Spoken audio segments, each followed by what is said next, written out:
So if you haven't heard about HR 6090 that just passed the House yesterday, I highly suggest that you look it up because it really matters way more than pretty much anything else right now. But I'll spare you the details of this particular bill because a lot of people have been talking about it, but I just wanted to bring something up. But what's so genius about what these demons are doing and so feckless of these free speech advocate commentators is that they create a bill which contains legal definitions of what makes something illegal as defined by the bill, but then they use a word in the bill that is not defined, that is defined by an ever-evolving definition that can be changed by a non-governmental body. So anti-clamatism is obviously the word, and it's defined by a literal not government body. So you say that you can't do this, but then the definition of that word can change without the terms of the bill being changed. So let me give you an example. Let's say the House passed a bill that said that fat shaming is illegal.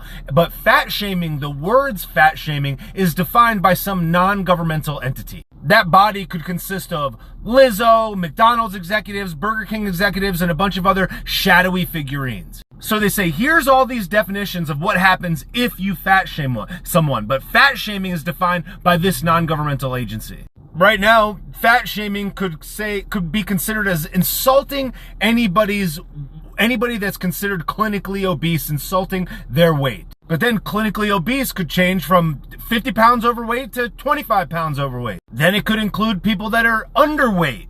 And eventually, as these definitions continue to change, you saying like, hey, you should buy a gym membership, that could be considered fat shaming because it could just change and evolve with the definition while keeping the same legal restrictions that are outlined in the bill. Till eventually it gets to a point where a doctor is like, yo, it's super unhealthy that you're morbidly obese. It's like, oh, the doctor's fat shaming, send him to jail. Till eventually it gets to a place where it's just like, hey, where's Carl? It's like, I think Carl went to Wendy's. And it's like, oh, are you suggesting that Carl is fat and he might be at Wendy's? Fat shaming, that's the bill, illegal. Now, meanwhile, all the fats love this because it pertains to them. Until later, it's skinny shaming and strong shaming, short shaming and tall shaming. If you pass a set of laws or a bill that is set to define what constitutes something, but the operative word of what it constitutes is an ever-evolving definition created by a non-governmental body that can be changed at any time without changing the legislation. Well, what the hell is even that? Oh, here's what it is. It's the end of the First Amendment as you know it, because it's a slippery slope and a bunch of emotionally wrapped up people are completely lost in it and don't care about the First Amendment or America. That's what it is. Yeah, great.